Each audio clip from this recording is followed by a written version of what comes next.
Carvey, and welcome to this video. Now, this is the second part, or one of the first main parts of my new series, the Bad Studio Decisions.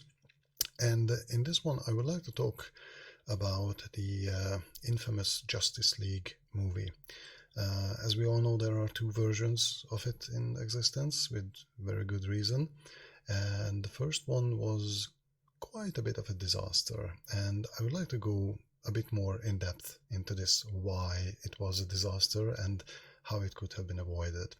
Well, we all know that Zack Snyder was tasked with the direction and in general creation of that movie after the Man of Steel and Batman vs Superman stories.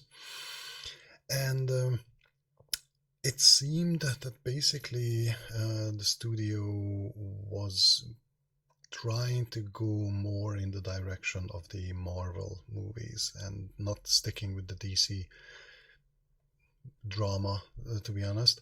For DC and for the characters in DC, more dramatic, a bit darker, more serious stories with more serious tone were far more fitting than what Marvel was doing at the moment. To be honest, Marvel stories do have a few dramatic elements, but in general, and especially in later years, it's devolving into more of a popcorn trash, to be honest. It's a very formulaic, predictable storylines going on with weirdly inconsistent characters and just randomly changing facts and backgrounds and whatever, because the whole thing is falling apart.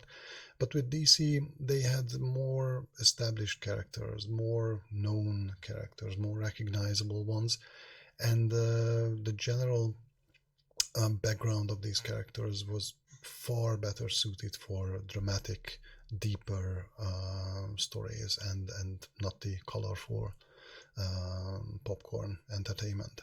Now, for some reason, DC failed to recognize that, and they wanted quick money. They wanted, not just DC, Warner Brothers, they wanted very quick results, and they really wanted to catch up with Marvel in their several movies long endeavor of a continuous saga. The idea in itself was bad. It was futile. They should have stuck with their own brand, with their own ideas, with their own style. And actually for that, Zack Snyder, in my point of view, was perfect. Although he's not recognized as one of the best directors or best producers or anything like that, but his style, especially being comic book accurate, is really fitting for these. If you just watch 300 or Watchmen, he did an admirable job, and the changes that were made were sort of understandable. Although in 300 there was that whole storyline with the wife of Leonidas, which just was weird all in all. It didn't lead anywhere, but that's a different story. So basically his style, his bit gritty, darker, more serious tone of filmmaking was fitting, was working. It gave a special gravity to the Man of Steel movie. It gave a really strong friction between the Batman and Superman character in Batman vs Superman. I will have a video separate about that, because there are some things that just went completely over the head of a lot of people. So all in all, it was working. And with Justice League, under all the pressure to catch up with Marvel in the Avengers regards, it had a good idea, it had a good concept, it was moving along, and most of the movie was already done. But as we know, due to a family tragedy, Zack Snyder needed to get out of the shooting process, of the filmmaking process. That is absolutely understandable. What about that whole thing is not understandable and really weird: the choice of the studio for replacing Snyder. And that replacement was Joss Whedon. Now, I really don't understand how this could come about, who thought about this, because they were trying to compete with Marvel. They tried to establish their own cinematic universe, rivaling that of the Marvel Cinematic Universe, and they actually hired someone from the competition, someone from the rival company, to finish and supposedly fix their current Justice League movie.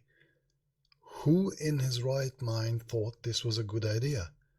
I mean, honestly, and then they were surprised that it was utter failure, that it was simply not working. Well, apart from the fact that Snyder and Whedon have completely different styles, like their basic approach to making anything visual is completely different. With Snyder, you will see accuracy in following what was in the comic books, what was in the stories.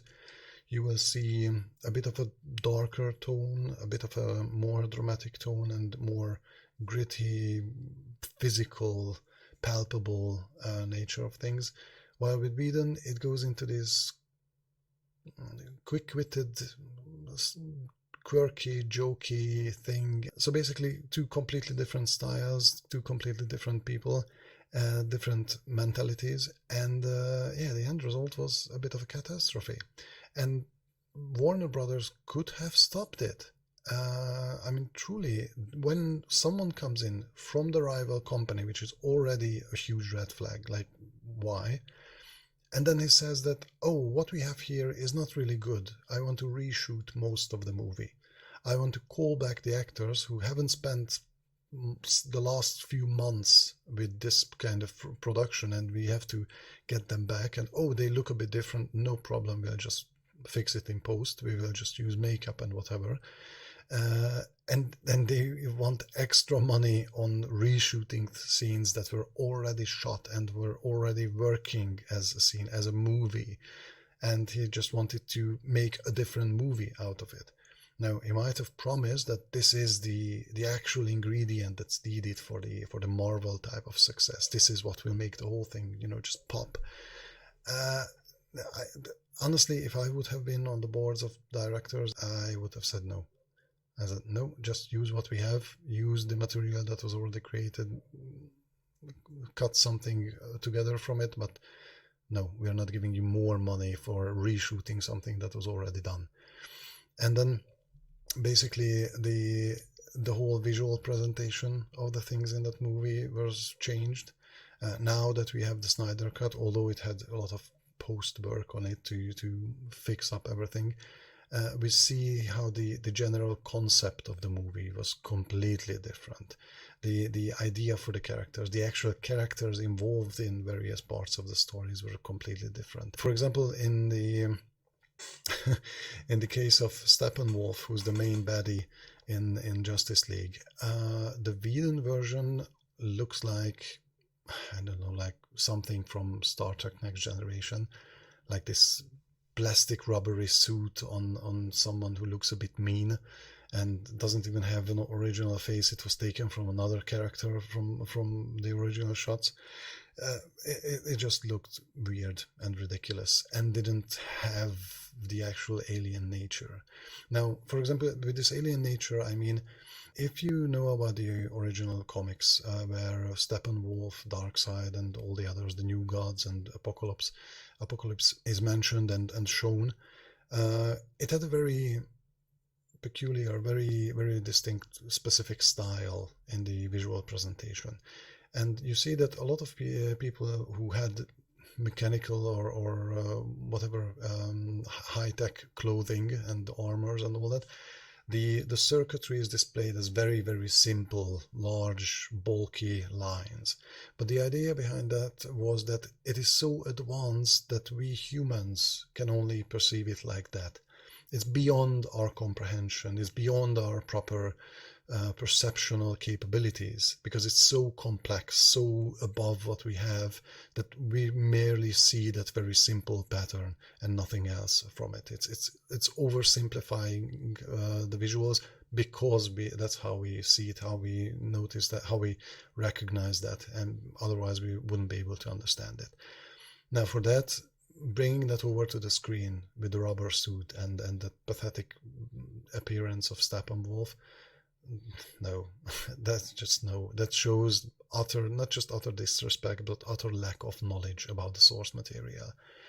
Now, in the Snyder cut later on, where we see it's more fitting the original idea, what was meant for the movie, we see that the visual representation of Steppenwolf and the others from Apocalypse is vastly different. It has this long, infinite series of repetitive shapes like shards and all that make up the armor and all the design and everything. Even Steppenwolf himself looks alien, like his hands are utterly non-human. The face is obviously not human. It's not someone in a mask. It's not even remotely human, the face. And this visual representation of the armor with these billions of shards just layered upon each other, that is interesting way of transferring the original idea, that it's so complex that it's beyond our comprehension. And instead of relying on just oversimplifying it as it was in the comics, just referring to it as we don't understand what's going on, here with modern technology it was possible to really convey that sense that the technology is so alien, so beyond anything that we would understand, that when we look at it, it hardly makes sense. You don't know what is going on there, so it's like really alien. And that shows that, yeah, they put some thought into it, and there was a good idea, and the whole thing would have worked nicely. But the studio wanted to compete in a race which was not even there to begin with. Because if someone like Marvel starts this cinematic universe just going into with their colorful characters and bringing in the old stories and rehashing them and gaining their popularity, and the whole thing just blowing up into this bubble of more and more, to be honest, meaningless bubblegum popcorn entertainment. That's actually, if you're a serious movie maker, you shouldn't try to compete with that. Just let it run. You know, money is not everything. They might get a large sum of money initially, and they will make some resales after beyond that. But to be honest, most of these movies will not stand their ground in movie history, because yes, it was an achievement with what happened with the whole Marvel Cinematic Universe, but now it's no, it doesn't really stand its ground anymore. And with the DC characters, they actually did have quite a serious chance to create something different. From, instead of the quirky jokes, focusing more on the story, instead of the everything will be fine in the end and let's all be happy and all that things, they could have struck a far more serious dramatic tone and all that. So they could have been sort of a mirror effect or a counterbalance for this, because although a lot of people love the Marvel movies, a lot of people focused on them and went to all the movies, there was a huge chunk of people who were just fed up with it and they wanted something different. So it would have made sense to stick with the dramatic, stick with the darker tones of the DC movies, and actually stick with the original concept of Snyder. Because although all of his movies in the DC universe started out with this more depressed mood, this darker environment and ideas, it was a starting point.